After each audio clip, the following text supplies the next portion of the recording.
രണ്ട് കാര്യങ്ങൾ ഏത് വീട്ടിലുണ്ടോ ആ വീട്ടുകാർക്ക് ആയുസ് കുറയുമെന്ന് നബി മുഹമ്മദ് മുസ്തഫ സല്ലല്ലാഹു അലൈഹി വസല്ലമ തങ്ങൾ പറയുകയാ. പാതിരാത്രി കിടന്നു വന്ന് എന്റെ പ്രിയപ്പെട്ട ചെറുപ്പക്കാരോട്, എന്റെ പെങ്ങളോട്, പൊന്നുമോരെ, നിന്റെ വീടിനകത്തെങ്ങാണം ഈ പറയുന്ന രണ്ട് ദുശീലമുണ്ടെങ്കിൽ, ഈ പറയുന്ന രണ്ട് തെറ്റുകൾ നിന്റെ വീട്ടിലുണ്ടെങ്കിൽ തിരുത്തണേ ചെറുപ്പക്കാരാ. വാപ്പയോട് പറഞ്ഞു കൊടുക്കടേ പൊന്നുപോര്. എന്റെ പ്രിയമുള്ള പെങ്ങളോട്, നിന്റെ ഭർത്താവിനെങ്ങാണം ഈ സ്വഭാവമുണ്ടെങ്കിൽ കയ്യിൽ പിടിച്ചിട്ട് തിരുത്തി കൊടുക്കടേ. നിന്റെ ഭർത്താവിന് നീ തിരുത്തി കൊടുക്കാതെ കൂടെ നിന്നാ ചെറുപ്രായത്തിലെ നീ വിധവയാകുമെന്ന് നബി മുഹമ്മദ് മുസ്തഫ. മറക്കല്ലേ പെങ്ങളെ, പിഞ്ചു മക്കളെ യതീമീങ്ങളാക്കല്ലേ വാപ്പാ. ഈ രണ്ട് ദുശീലങ്ങൾ നിന്റെ ജീവിതത്തിലുണ്ടെങ്കിൽ മാറ്റിക്കോ. അള്ളാഹുവിന്റെ പ്രവാചകരോട് സഹാബത്ത് ചോദിക്കുന്നു, യാ റസൂലല്ലാഹ്, ആയുസ് കുറച്ച് കളയുന്ന ആ രണ്ട് തെറ്റേതാ നബിയേ? അള്ളാഹുവിന്റെ റസൂൽ പറഞ്ഞു കൊടുക്കുകയാണ്, ഹറാമായ സമ്പത്ത് ഏത് വീട്ടിലുണ്ടോ പൊന്നു വാപ്പാ, നീ നേരത്തെ പോകേണ്ടി വരുമെന്ന് നബി മുഹമ്മദ് മുസ്തഫ. അത് തിന്നാനുള്ള യോഗം നിനക്കില്ല. അത് തിന്നാൻ എന്റെ പ്രിയമുള്ളവര് പെട്ടെന്ന് പണമുണ്ടാക്കാ പലിശ കച്ചവടം നടത്തുന്നവരുണ്ടല്ലോ, മോഷണം നടത്തുന്നവരുണ്ടല്ലോ, വ്യഭിചാരശാലകൾ നടത്തുന്നവരുണ്ടല്ലോ, പിടിച്ചു പറിക്കുന്നവരുണ്ടല്ലോ. അല്ലാഹുവേ, കഞ്ചാവിന്റെ പടിയാടുന്ന ഏറ്റവും കൂടുതൽ പണം കിട്ടുന്ന വഴി എന്റെ പ്രിയമുള്ള ചെറുപ്പക്കാര്, അല്ലാഹുവേ, കൊട്ടേഷൻ എടുത്തിട്ട് നടത്തുന്നവരുണ്ടല്ലോ. എന്റെ പ്രിയമുള്ള ചെറുപ്പക്കാരാ, നിന്റെ ഭാര്യയെ വിധവയാക്കല്ലേ പൊന്നുപോര്. നീ നിന്റെ വാപ്പ, നിന്റെ മക്കളെ നിന്നെ ഉപ്പായെന്ന് വിളിക്കുന്നത് കേട്ട് കൊതി തീർന്നില്ലല്ലോ. ആ പിഞ്ചുമോനെ ഒറ്റക്കാക്കിയിട്ട് നിനക്ക് പെട്ടെന്ന് പോകേണ്ടി വരുമെന്ന്, പെട്ടെന്ന് പോകേണ്ടി വരുമെന്ന് നബി മുഹമ്മദ് മുസ്തഫ സല്ലല്ലാഹു അലൈഹി വസല്ലമ തങ്ങൾ പറഞ്ഞു തരികയാ. എല്ലാവർക്കും പണത്തിന്റെ പുറകെ കടന്നു ഓടുകയാ. എന്റെ പ്രിയമുള്ളവര്, ഈ നാട്ടിലെ എത്ര വലിയോ പണക്കാര് ജീവിച്ചിരുന്ന നാടാ. എത്രയോ കോടീശ്വരന്മാരുണ്ടായിരുന്നു. മരിച്ചു പോയപ്പോ എന്ത് കൊണ്ടുപോയി പൊന്നുപോര്? മരിച്ചു പോയപ്പോ എന്ത് കൊണ്ടുപോയി പൊന്നുപോര്? വീട് കൊണ്ടുപോയോ, വണ്ടി കൊണ്ടുപോയോ, വാഹനം കൊണ്ടുപോയോ, ഭാര്യ മക്കളെ കൊണ്ടുപോയോ, ഒരു നല്ല വസ്ത്രമെങ്കിലും ധരിച്ചു കൊണ്ടുപോയോ പൊന്നുപോര്? ജീവിതത്തിൽ ഒരിക്കലും ധരിക്കാത്ത വെള്ളത്തുടിയും കൊണ്ടാണ് നിന്റെ വാപ്പ പോയത്, നിന്റെ ഉമ്മ പോയത്, നിന്റെ കൂട്ടുകാര് പോയത്, നിന്റെ നാട്ടുകാര് പോയത്. അതുകൊണ്ട് എന്റെ പ്രിയമുള്ള ചെറുപ്പക്കാരോടും പെങ്ങന്മാരോട് അല്ലാഹുവിന്റെ പ്രവാചകര് സല്ലല്ലാഹു അലൈഹി വസല്ലമ തങ്ങള്, അല്ലാഹുവിന്റെ റസൂല് മസ്ജിദുൻ നബവിയുടെ മുന്നിലിരിക്കുമ്പോ ഒരു സഹാബി നടന്നു വരികയാ. ഒരു സഹാബി നടന്നു വരികയാ. മഹാനായ ബിസ്ബ് റളിയല്ലാഹു തആല അൻഹു അല്ലാഹുവിന്റെ പ്രവാചകന്റെ മുന്നിലേക്ക് നടന്നു വരികയാണ്. റസൂലുള്ള കരയാൻ തുടങ്ങി. ഈ ചെറുപ്പക്കാരനെ കണ്ടിട്ട് കരയാൻ തുടങ്ങി. ബിസ്ബ് ചോദിക്കുന്നു, യാ റസൂലല്ലാഹ്, എന്തിനാ നബിയേ കരയുന്നത്? എന്തിനാ നബിയേ കരയുന്നത്? ബിസ്ബേ, നിന്റെ പഴയകാലം ഓർത്തിട്ട് കരഞ്ഞതാ ബിസ്ബേ. ആരാ ബിസ്ബ് എന്നറിയുമോ? മക്കയിലെ ഏറ്റവും വലിയ കോടീശ്വരന്റെ മകനായിരുന്നു ബിസ്ബ്. ബിസ്ബ് ധരിച്ചിരുന്നത് സ്വർണത്തിന്റെ വസ്ത്രമാണ്. ബിസ്ബ് ധരിക്കുന്നത് സ്വർണത്തിന്റെ വസ്ത്രമാ. ഇന്ത്യയിലെ ഏറ്റവും വലിയ പണക്കാരൻ പോലും അത് ധരിക്കാറില്ല. സ്വർണത്തിന്റെ നൂല് കൊണ്ട് നെയ്തിരുന്ന വസ്ത്രമാണ് ബിസ്ബ് എന്ന് പറയുന്ന ചെറുപ്പക്കാരൻ ധരിക്കുന്നത്. പടച്ചവര്, കുതിരയിൽ ഇങ്ങനെ പോകുന്നത് കാണാ മക്കയിലെ പെണ്ണുങ്ങൾ വന്ന് കാത്തിരിക്കുമായിരുന്നു. ബിസ്ബ് എന്ന് പറയുന്ന കോടീശ്വരനായ സഹാബി പടച്ചവരെ കുതിരയുടെ മുകളിൽ ഇങ്ങനെ സഞ്ചരിക്കുന്നത് കാണാ. സുന്ദരികളായ പെണ്ണുങ്ങൾ വന്ന് കാത്തിരിക്കുമായിരുന്നു. ഈ മിസ്അബ് എന്ന് പറയുന്ന ചെറുപ്പക്കാർ ഇലാ ഹദ്റത്തി റസൂലില്ലാഹ്, അല്ലാഹുവിന്റെ പ്രവാചകന്റെ ചാരത്തേക്ക് കടന്നു വരികയാണ്, മുസ്ലിമാവുകയാണ്, ഇസ്ലാമിലേക്ക് കടന്നു വരികയാണ്. മിസ്അബ് ഏറ്റവും കൂടുതൽ പേടിച്ചത് തന്റെ ഉമ്മയെ ആയിരുന്നു. ഉമ്മയെ വല്ലാത്ത പേടിയാ, കാരണം വല്ലാതെ ദേഷ്യമുള്ള പെണ്ണാ. മിസ്അബ് റളിയല്ലാഹു തആല മുസ്ലിമായെന്ന് ആരെയും അറിയിച്ചില്ല. അവസാനം ഒരു ദിവസം അല്ലാഹുവിന്റെ റസൂലിന്റെ വീട്ടിൽ നിന്ന് ഇറങ്ങി വരുന്നത് തന്റെ വീട്ടിലെ വേലക്കാരൻ കാണുകയാണ്. തന്റെ പ്രിയപ്പെട്ട ഉമ്മയുടെ അടുക്കൽ പറഞ്ഞു കൊടുത്തു. പിന്നെ മിസ്അബിന്റെ കാര്യം വല്ലാത്ത അവസ്ഥയാ. വീടിനകത്ത് കെട്ടിയിട്ടിട്ട് തല്ലിച്ചതയ്ക്കുകയാണ്. മിസ്അബ് റളിയല്ലാഹു തആല വരെ പട്ടിണി കിടുകയാ. എന്റെ പ്രിയമുള്ളവരെ, എത്ര തല്ലിയിട്ടും എത്ര പീഡനങ്ങൾ സഹിച്ചിട്ട് മിസ്അബ് റളിയല്ലാഹു തആല ഇസ്ലാമിൽ നിന്ന് മടങ്ങുന്നില്ല. അവസാനം തന്റെ പ്രിയപ്പെട്ട മാതാവ് വീട്ടിലെ ജോലിക്കാര് മുഴുവനും വീടിനകത്തിട്ട് തല്ലിച്ചതച്ചിട്ട് രക്തത്തിൽ കുളിച്ചു കിടക്കുമ്പോ കൈക്കാലും പിടിച്ച് വലിച്ച് വീടിന്റെ വെളിയിൽ കൊണ്ട് വലിച്ചെറിയുകയാണ്. ഉമ്മ പറഞ്ഞവനെ വലിച്ച് വീടിന്റെ വെളിയിൽ കൊണ്ട് വലിച്ചെറിയാ. തന്റെ വീടിന്റെ വെളിയിൽ കൊണ്ട് വലിച്ചെറിയുമ്പോ മിസ്അബ് റളിയല്ലാഹു തആല എഴുന്നേൽക്കുകയാണ്. മിസ്അബ് റളിയല്ലാഹു തആല വീട്ടിൽ നിന്ന് ഇറങ്ങി പോകുന്ന സമയത്ത് ഉമ്മ വിളിക്കുന്നു, മോനെ മിസ്അബേ, ഇവിടെ നിന്ന് ഇറങ്ങിപ്പോയാ, ഇവിടെ നിന്ന് നീ മുഹമ്മദിന്റെ മുന്നിലേക്ക് പോയാ, നിനക്കെന്റെ സമ്പത്തിൽ നിന്ന് ഒരു രൂപ പോലും നിനക്ക് ഞാൻ തരൂല മിസ്അബേ.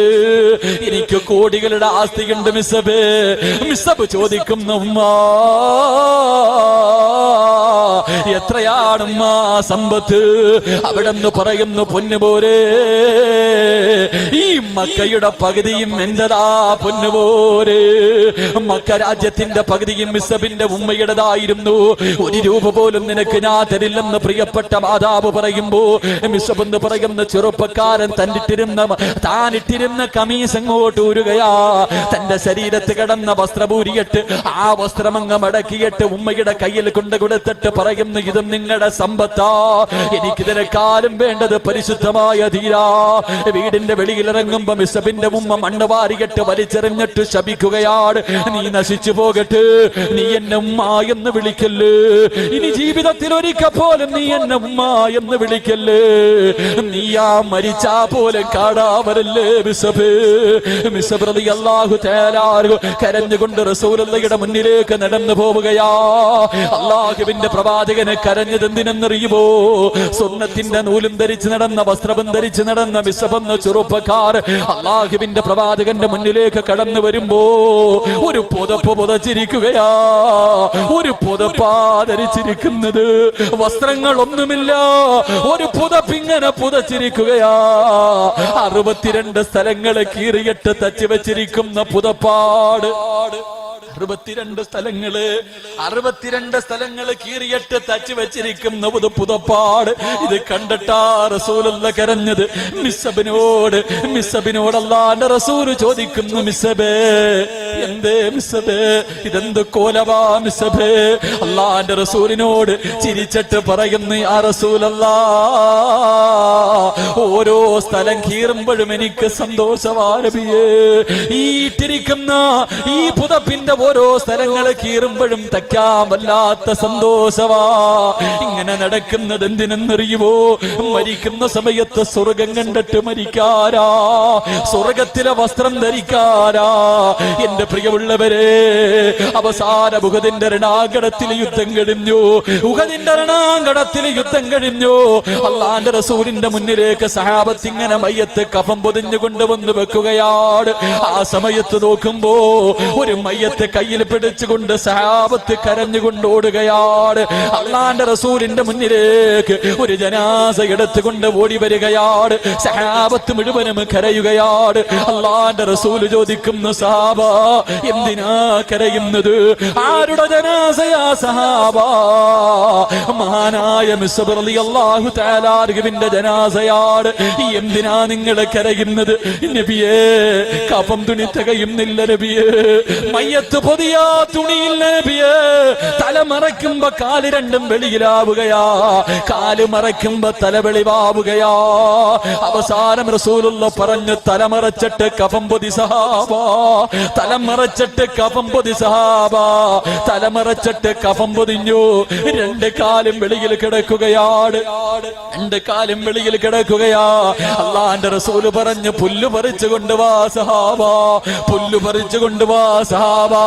സഹാബത്ത് പോയി പുല്ല് പറിച്ചു കൊണ്ടുവന്നു, പുല്ല് പറിച്ചു കൊണ്ടുവന്നു, കാലിൽ വെച്ച് കെട്ടി.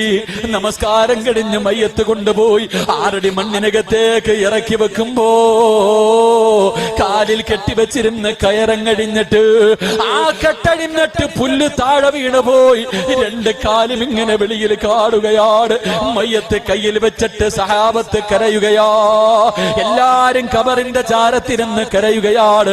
റസൂലുള്ളാഹിയുടെ താടിരോമത്തിലൂടെ കണ്ണുനീരൊലിപ്പിച്ചിട്ട് പ്രവാചകൻ അവിടെ നിന്ന് പറഞ്ഞു, സഹാബാ മരിച്ചാൽ ഇതുപോലെ മരിക്കണം. പാതിരാത്രി ഒരുമിച്ച് കൂടിയവര് മരിച്ചാൽ എങ്ങനെ മരിക്കണമെന്നറിയുവോ? വമിനന്നാസി മയ്യസിരി നഫ്സഹു ബിത്തിഗാ മർളാത്തില്ലാഹ് വല്ലാഹു റഊഫുൻ ബിൽ ഇബാദ്. അല്ലാഹുവിന്റെ റസൂൽ പറഞ്ഞു മരിച്ചാൽ ഇവരെ പോലെ മരിക്കണം. എല്ലാം പടച്ചവന് കൊടുത്തിട്ട് പകരം സ്വർഗം വാങ്ങിയിട്ട് ആ സ്വർഗം കണ്ടിട്ടാണ് ബിസബ് മരിച്ചതെന്ന് ചരിത്രം പഠിപ്പിക്കുമ്പോ പണത്തിന്റെ പുറകെ പോടല്ലേ, ഹറാമായ മാർഗത്തിലൂടെ സമ്പാദിക്കല്ലേ, നിന്റെ ആയുസ്സത് കുറച്ചു കളയുമെന്ന് നബി മുഹമ്മദ് മുസ്തഫ സല്ലല്ലാഹു അലൈഹി വസല്ലം. അല്ലാഹു ഈമാൻ നൽകി അനുഗ്രഹിക്കുമാറാകട്ടെ. ഈ ഉംറയ്ക്ക് പോയപ്പോ എനിക്കൊരു അനുഭവം ഉണ്ടായി. ഈ ഉംറയ്ക്ക് പോയപ്പോ 265 പേരുണ്ടായിരുന്നു ഞങ്ങളുടെ ഗ്രൂപ്പിൽ. എന്റെ പ്രിയമുള്ളവരെ, മക്കയിൽ നിന്ന് മദീനയിലേക്ക് പോകുമ്പോൾ ലഗേജുകൾ മുഴുവനും വണ്ടി കയറ്റി വെച്ചു. പക്ഷേ മദീനത്ത് ചെന്നപ്പോ എല്ലാവരുടെ ലഗേജും കിട്ടി. 2 പെണ്ണുങ്ങളുടെ ലഗേജ് എവിടെ പോയെന്നറിയില്ല. 2 സഹോദരിമാരുടെ ലഗേജ്. എല്ലാവരും മദീനയിൽ അള്ളാന്റെ റസൂലിന്റെ റൗള കാണാൻ പോകാൻ എല്ലാവരും നല്ല വസ്ത്രം ധരിക്കുക. ഈ പാപങ്ങളുടെ കയ്യിൽ ഒന്നുമില്ല, ഒരു ജോഡി വസ്ത്രം പോലും ഇല്ല. എവിടെ പോയെന്നറിയില്ല. എത്ര തെരഞ്ഞിട്ടും കിട്ടണില്ല. ഒരു ദിവസം തെരഞ്ഞു, 2 ദിവസം കഴിഞ്ഞ് ഇവരൊക്കെ വൈലന്റ് ആവാൻ തുടങ്ങി. ആ ഫ്ലാറ്റ് മുഴുവനും അഴിച്ചു പറക്കി. വന്ന ബസ്സിൽ വിളിച്ച് എല്ലായിടത്തും തിരിഞ്ഞു നോക്കി, ഒരു രക്ഷയില്ല. 2 പേരും പെണ്ണുങ്ങളാണ്. ആകെ വിഷമത്തിലായി. അങ്ങനെ 3-ാമത്തെ ദിവസം ഉഹദിന്റെ രണാങ്കണത്തിൽ മഹാനായ ഹംസ റളിയല്ലാഹു തആല അൻഹു സഹാബത്ത് ഉഹദിന്റെ രണാങ്കണത്തിൽ ഷഹീദായവരെ സിയാറത്തിന് പോയി. അവിടെ പോയി സിയാറത്ത് ചെയ്തപ്പോ എന്റെ മനസ്സിൽ പെട്ടെന്ന് ഓർമ്മ വന്നത് മിസ്അബ് റളിയല്ലാഹു തആല അൻഹു.